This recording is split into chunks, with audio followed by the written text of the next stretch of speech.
Emmanuel Todt, bonjour. Bonjour. Vous êtes historien, démographe. Depuis des décennies, vous alimentez le débat sur les inégalités, sur la fracture sociale, sur le déclin américain. On va parler de ça, parler de la crise, de la Grèce, du nouveau pouvoir socialiste en France. D'abord, un mot sur vous, parce que vous avez tellement d'étiquettes diverses.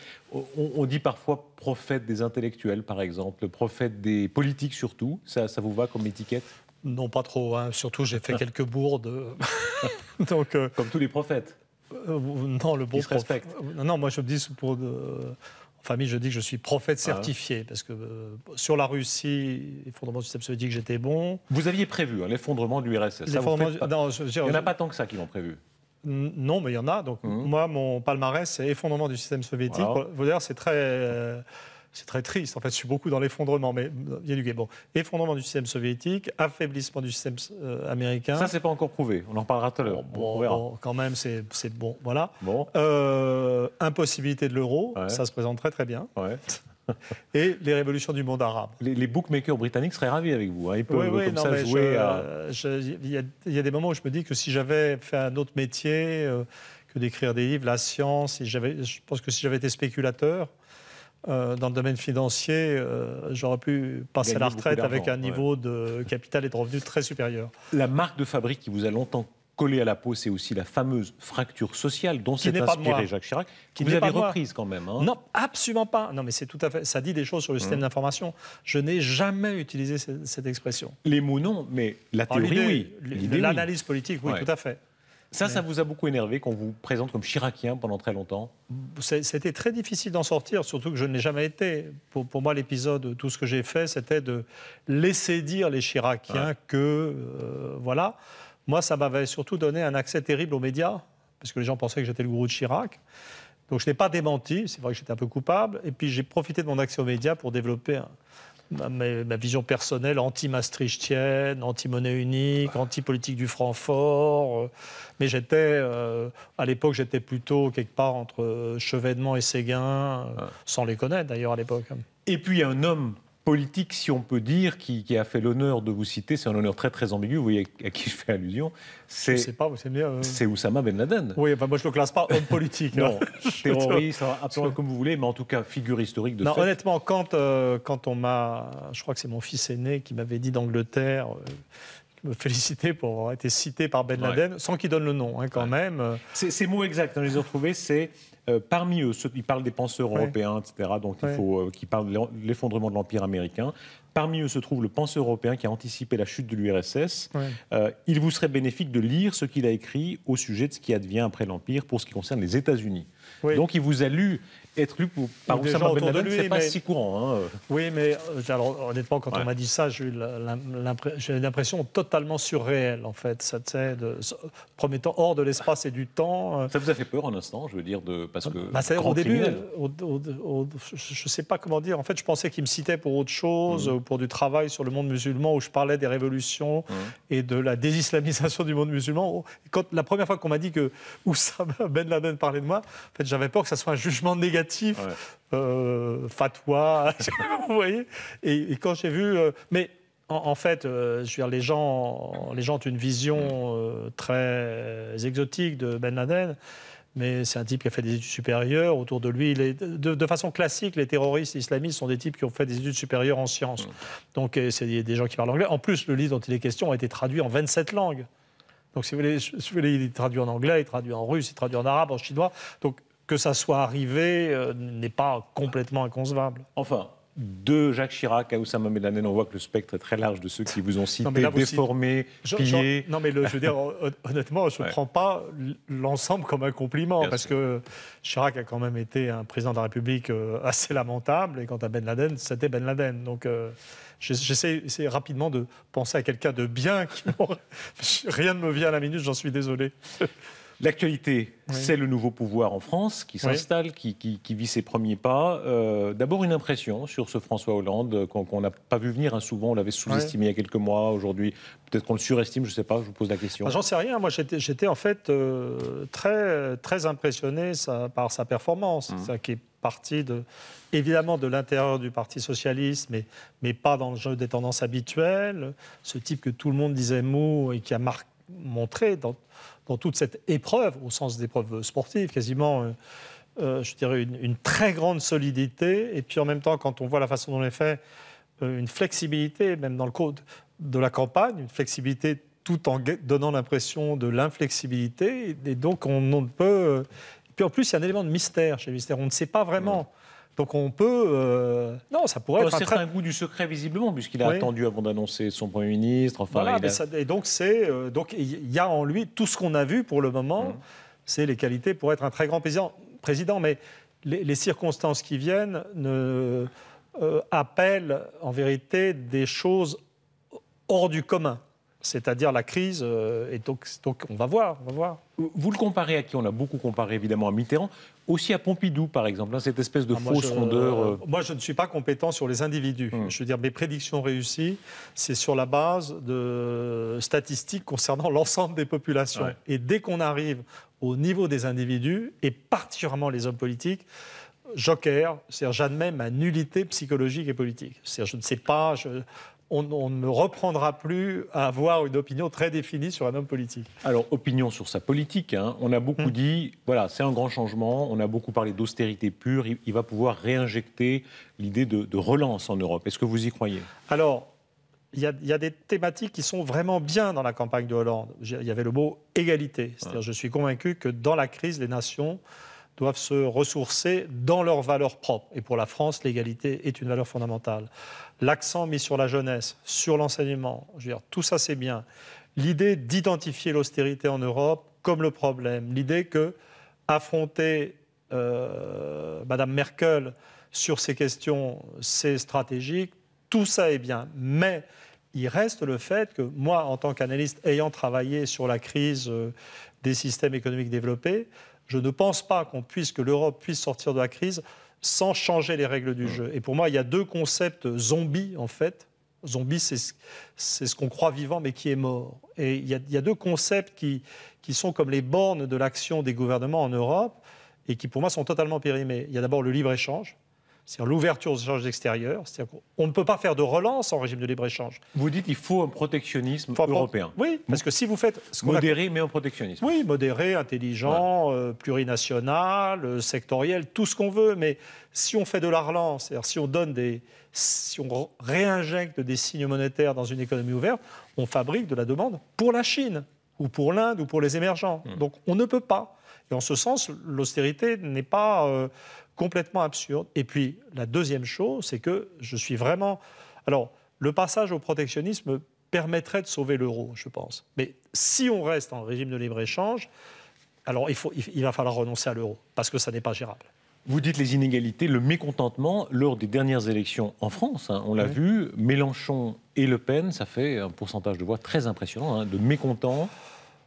Oui, mais honnêtement, je ne suis pas Mélenchon. Il a récupéré, il y avait l'effondrement des Verts, donc il a récupéré un vote qui est toujours là.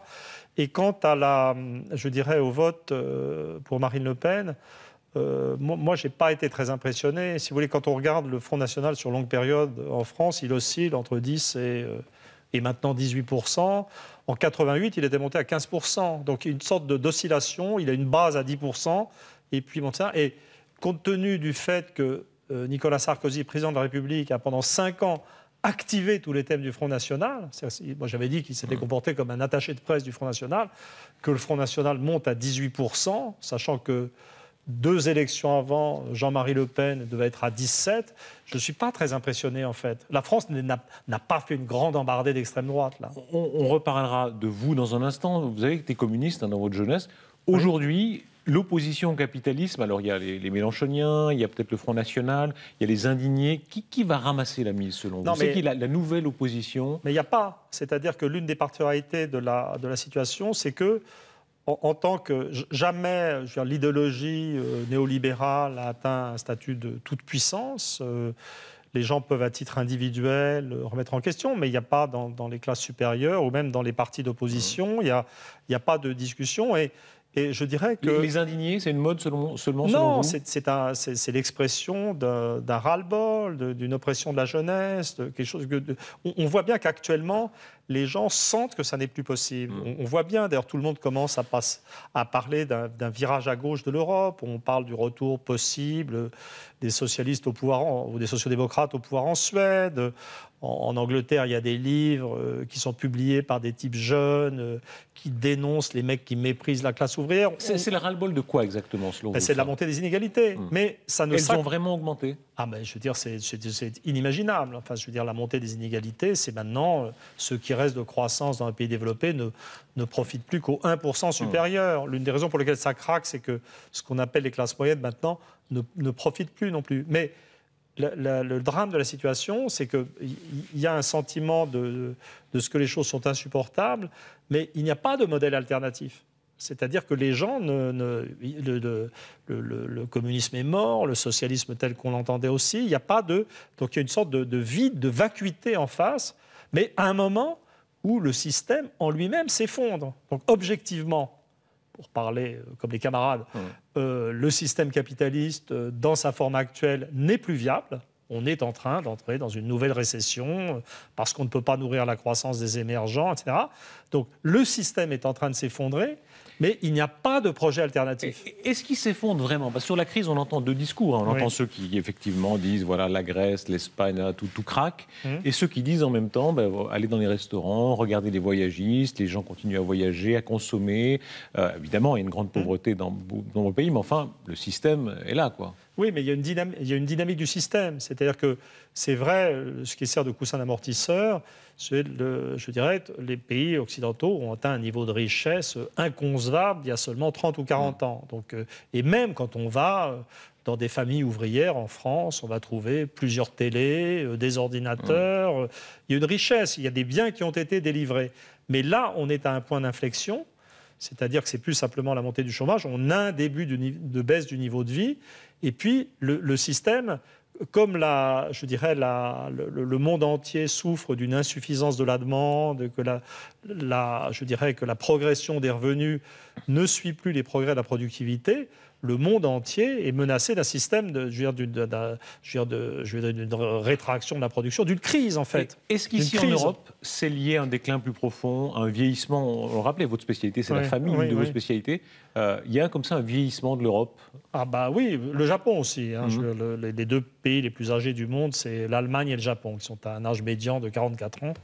La France est à 40, les États-Unis doivent être à 38. Mais est-ce que ça pèse sur notre économie, sur notre capacité d'inventer? Alors, ça pèse pas tant que ça sur la capacité d'inventer. C'est-à-dire que le niveau éducatif de la population est très élevé, il y a beaucoup de scientifiques, il y a beaucoup de chercheurs. Donc, en un certain sens, si on regarde dans le monde la production de brevets, ça reste dans les pays les plus avancés. Par contre, je crois que ce que ça ralentit, et particulièrement en Europe, c'est le mouvement des idées. Le mouvement des idéologies. C'est-à-dire qu'on a une sorte de métabolisme ralenti. Donc, moi, dans les débats économiques, ce n'est pas ma spécialité, mais par civisme, j'en fais depuis le traité de Maastricht, tout est tellement lent. Tout est tellement lent. Je veux dire, on reparle des trucs 10 ans après. Regardez le Front National. On est en crise, mais c'est une crise au ralenti. Il était à 10% en 86, il était à 15%. Je veux dire, tout est lent. C'est-à-dire qu'il n'y a pas de... On est confronté à des sociétés qui ont de plus en plus de problèmes, qui ne fonctionnent plus, mais qui n'arrivent plus à se secouer. Et ça, je crois que c'est un rapport avec le vieillissement. La Grèce, ça révèle quoi d'après vous? La Grèce, c'est la faillite de l'euro. C'est-à-dire, ça montre qu'en régime de libre-échange, vous savez, la vision naïve de l'Europe, c'est de se dire la globalisation, c'est terrible, on est tout petit individuellement, mettons-nous ensemble, l'union fait la force. Donc, il y avait cette idée de regroupement. Mais ce que les gens n'ont pas vu, c'est qu'en régime de libre-échange, le libre-échange, en vérité, c'est sympa le mot liberté, mais c'est la guerre de tous contre tous, économiquement. Donc, bien entendu, c'est les plus faibles craquent, mais en fait, la vérité, c'est que dans le contexte de compétition généralisée, le libre-échange jette les Européens les uns contre les autres. Et bien entendu, c'est les plus faibles qui cèdent les premiers. Donc, le libre-échange a mis la Grèce au bas de la hiérarchie, il y a l'Allemagne en haut de la hiérarchie, et l'Europe est devenue, le contraire de ce qu'elle devait être. C'est-à-dire l'association de nations égales est devenue un système hiérarchique d'une dureté incroyable. Emmanuel Todd, vos prévisions, on le disait au début, elles sont parfois vérifiées. Dans le cas américain, ça peut se discuter. Il y a un dynamisme actuellement de l'économie américaine, une capacité de rebond. Vous trouvez? En tout cas, en termes de croissance et autres, par rapport à l'Europe, souvent. Non, mais si vous voulez, je veux dire, il y a un problème avec l'économie américaine. Moi, quand je fais des prédictions, j'essaie d'aller, je vais au-delà des indicateurs affichés. Donc, si vous regardez le taux de, le produit intérieur brut par tête, tel qu'il est mesuré aux États-Unis, vous serez au top du top. Ouais. Et puis, si vous prenez une variable réelle... Vous finirez par avoir raison, c'est ça que vous dites. Non, j'ai déjà raison. Ouais. C'est-à-dire que la façon dont on analyse la richesse et la performance américaine n'est pas la bonne. C'est-à-dire si vous prenez l'état sanitaire, le taux de mortalité infantile, par exemple, quand je faisais mes prédictions, je crois que les États-Unis étaient, en termes de performance, au 17e rang mondial. Il y a quelque chose, vous dites qu'il y a quelque chose de déglingué aux États-Unis. Oui. Ça m'a frappé dans ce que vous écrivez. Même dans le système des trains, il y a quelque chose de déglingué. Oui, non, mais il y a quelques très bonnes universités. Il y a un rôle moteur dans certaines innovations technologiques. Il y a une bonne reproduction de la population. L'indice de fécondité globale est à peu près raisonnable par rapport à beaucoup de pays d'Europe. Capacité d'invention extraordinaire, quand même. Mais c'est d'invention. Ça reste. Oui, d'innovation. Je veux dire le pays qui est vraiment impressionnant en termes de brevets, c'est plutôt le Japon, en fait, à l'insu du public. Mais le problème, c'est est-ce que cette élite centrale de créativité, est-ce qu'elle entraîne toujours la société? Mais si vous voulez, si vous prenez les statistiques de l'OCDE, vous verrez que les États-Unis, en termes d'ordinateurs personnels, sont sous-équipés par rapport à l'Europe. Il y a toutes sortes d'indicateurs réels. Nous sommes en campagne électorale aux États-Unis. Le phénomène Obama, est-ce qu'il ne vous a pas étonné vous-même, le fait qu'un grand pays comme ça arrive à élire un métis qui a grandi en partie en dehors du pays, un profil, ce serait impossible une telle élection en Europe. C'est tout à fait impossible. C'est fascinant quand même, non? C'est tout à fait fascinant. C'est tout à fait. Pour parler franchement, ça m'a tout à fait étonné, mais ça ne veut absolument pas dire que l'Amérique a dépassé le problème du racisme. L'Amérique aura dépassé le problème du racisme quand il y aura un président noir marié à une épouse blanche. Ouais. Vous voyez, il y a un côté accident de l'histoire, c'est un cas Obama. Comment vous voyez ça? Non, c'est compliqué. C'est que il y a un jeu. Avant, la démocratie américaine fonctionnait sur le principe de l'égalitarisme blanc. C'est-à-dire que les Américains, à l'origine, c'était des Anglais. Donc l'idée d'égalité, les Anglais, d'accord, mais pas trop.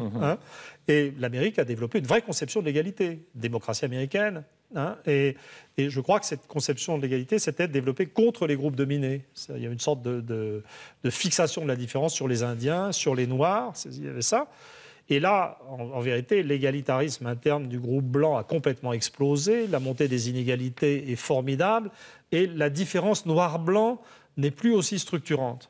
Donc, vous voyez, mais honnêtement, je vous rassure, le taux de mariage mixte des femmes noires reste infinitésimal aux États-Unis, et les Américains pensent toujours que les races existent. Emmanuel Todd, si on se réfère à l'ONU, au fonctionnement de l'ONU, au Conseil de sécurité, on a quand même une vision de ce qui est les grandes puissances, les États-Unis, la Russie notamment. Ça va changer d'après vous dans 30 ans? Ce sera quoi les grandes puissances?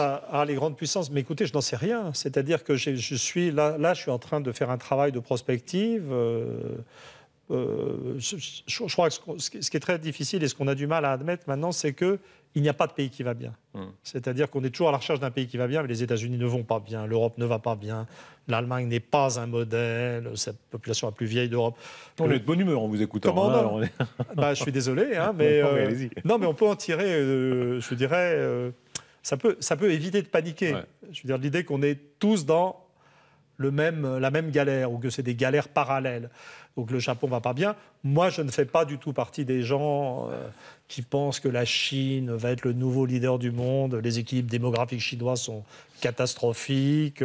Rattraper, ça n'est pas la même chose qu'être le leader. Et donc là, on est dans une phase, je dirais, de tassement, d'hésitation. Mais faut pas... Je suis historien, le gros de l'histoire, c'est comme ça. En général, l'histoire, ça ne va pas bien. L'humanité avance dans le désordre. Donc, il n'y a aucune raison de s'affoler. Emmanuel Todd, vous êtes un esprit hyper critique, on le voit bien sur tous les sujets que vous envoyez. Quand on regarde votre histoire personnelle, vous avez été un homme de foi communiste, pendant votre jeunesse. C'était quoi? C'était 68? J'ai été stalinien pendant 3 ans, oui. C'est pas mal, 3 ans quand même. C'est surtout formateur et j'en garde de bons souvenirs. Ouais. C'est-à-dire que je ne fais pas partie des gens qui considèrent que les communistes sont d'abominables, sont des monstres. Le système communiste est une horreur.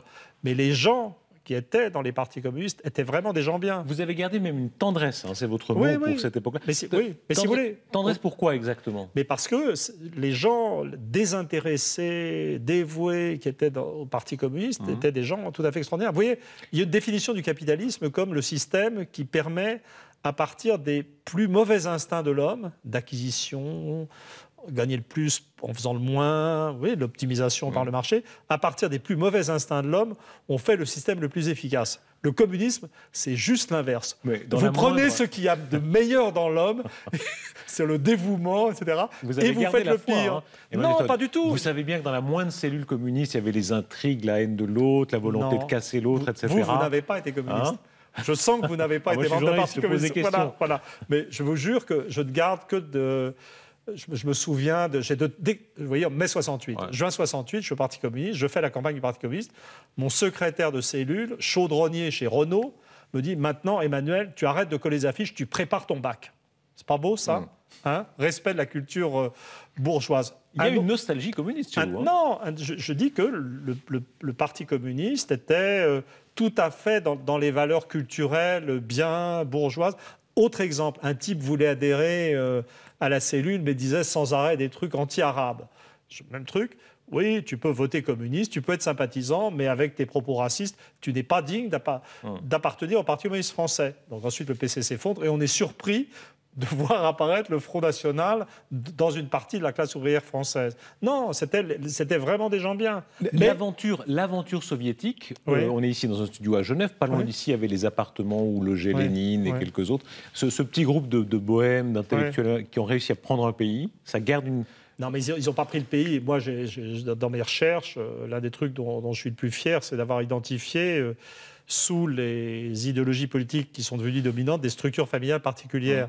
Pour moi, le communisme, bon, certes, Lénine a contribué, et le parti bolchevique, mais fondamentalement, ce qui a rendu le communisme possible en Russie, c'est que la structure familiale russe, paysanne traditionnelle, était communautaire, très vaste, porteuse de valeurs d'autorité, d'égalité, et que quand cette structure familiale a explosé, les gens se sont réfugiés dans le communisme, dans le stalinisme. Donc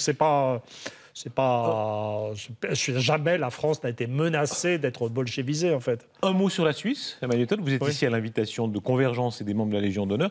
Alors, la Suisse, pays riche, très capitaliste, assez inégalitaire, mais où même les plus pauvres, quand même, profitent un peu de la prospérité générale. Est-ce que ce n'est pas un peu l'anti-modèle, Emmanuel Todt? Non, mais pour moi, la Suisse, pour moi, il n'y a que des pays spécifiques. C'est-à-dire, je suis anthropologue. Je connais les systèmes familiaux traditionnels de toute la région du monde. Je vais vous épargner une description des systèmes de Suisse alémanique, de Suisse romande, des nuances du canton de Berne. Enfin, en gros, le grand libéralisme qui profite à tout le monde. Et puis, il y a une histoire religieuse, il y a une interaction complexe entre protestantisme et catholicisme. Il y a un système très complexe qui s'est fabriqué avec de l'économie montagnarde et ça donne un pays tout à fait extraordinaire et extraordinairement efficace. C'est un miracle économique. C'est un îlot en Europe, en tout cas. Non, mais je veux dire, c'est une très grande réussite économique à côté d'autres réussites. Les pays scandinaves, la Suède. Je suis plus familier de l'histoire suédoise que de l'histoire suisse, mais la Suède aussi est une très grande réussite sur une très petite population. Il y a des pays, c'est très désagréable à dire, mais c'est une... En gros, on est à Genève, donc, mais je suis désolé, le cœur, pour un historien, le cœur historique de la Suisse est quand même en Suisse alémanique. Je veux dire, il ne faut pas le dire. Donc vous allez trouver la famille souche, c'est un modèle familial de type allemand, associé à de l'efficacité.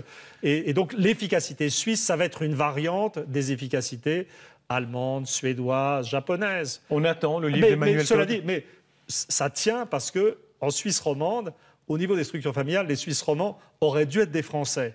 Mais la greffe protestante a donné un élément de sérieux et de responsabilité peu français. Merci Emmanuel Todt. Écrivez sur la Suisse. On attend un grand livre d'Emmanuel Todt. Non, mais je veux dire, dans mon livre, dans l'invention de l'Europe, sur le 90, il y a de longs développements sur l'histoire politique de la Suisse. Merci Emmanuel Todt. Merci beaucoup. Merci à vous.